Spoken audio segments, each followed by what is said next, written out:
Hello, Abby. My name's Amy. May I examine your eyes? Yes. There are many useful signs on inspection of the eyes. An exhaustive list is given in the textbook.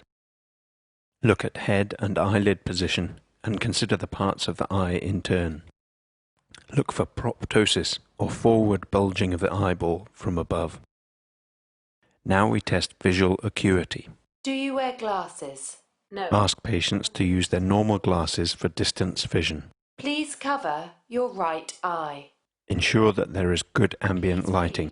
Use the chart at its specified distance and ideally fix it so that it doesn't move. Ask the patient to cover one eye with a card and read from the top down until they can no longer distinguish the letters. Please cover your left eye. If the patient cannot read down to the bottom line, ask them to use a pinhole. If they cannot read the top line of the chart, with or without the pinhole, bring the chart closer until they can, and record this distance.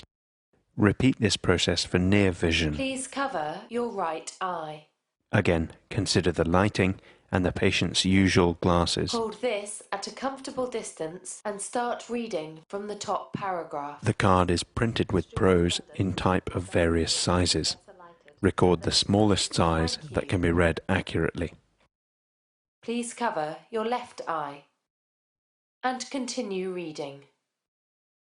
And better lighted than those of any metropolis in Europe. Thank you. Next, we test the patient's visual fields. Sit directly facing the patient, about 1 meter away. Please keep your head still and look directly into my eyes.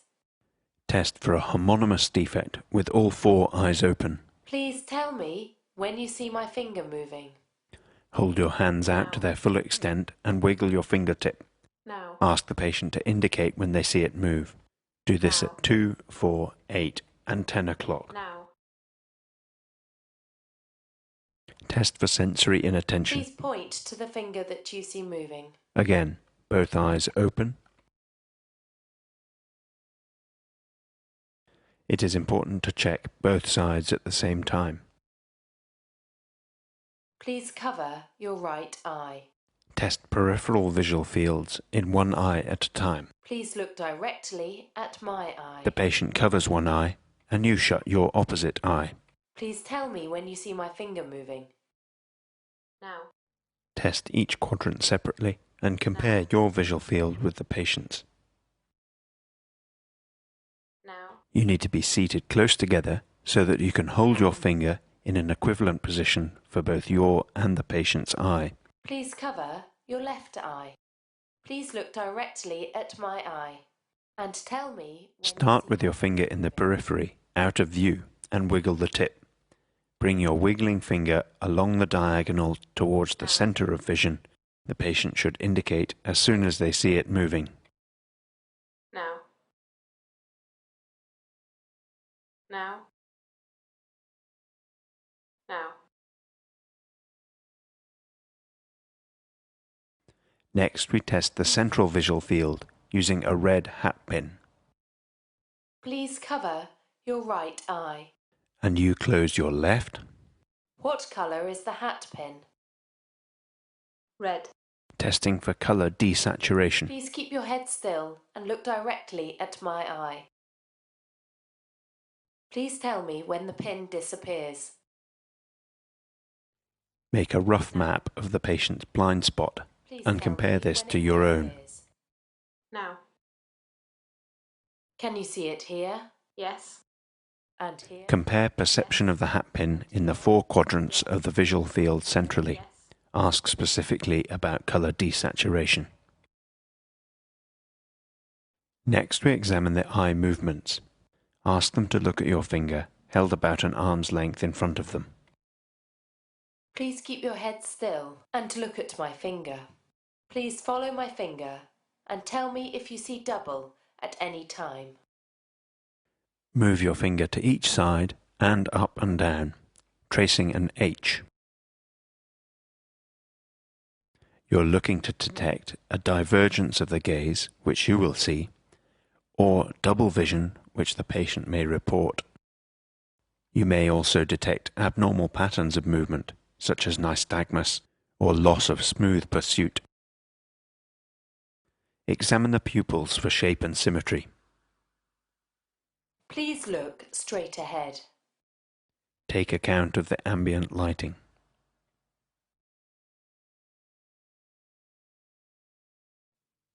Continue looking straight ahead. I'm going to shine a light in your eyes. Bring a bright torchlight from the side to shine on the pupil.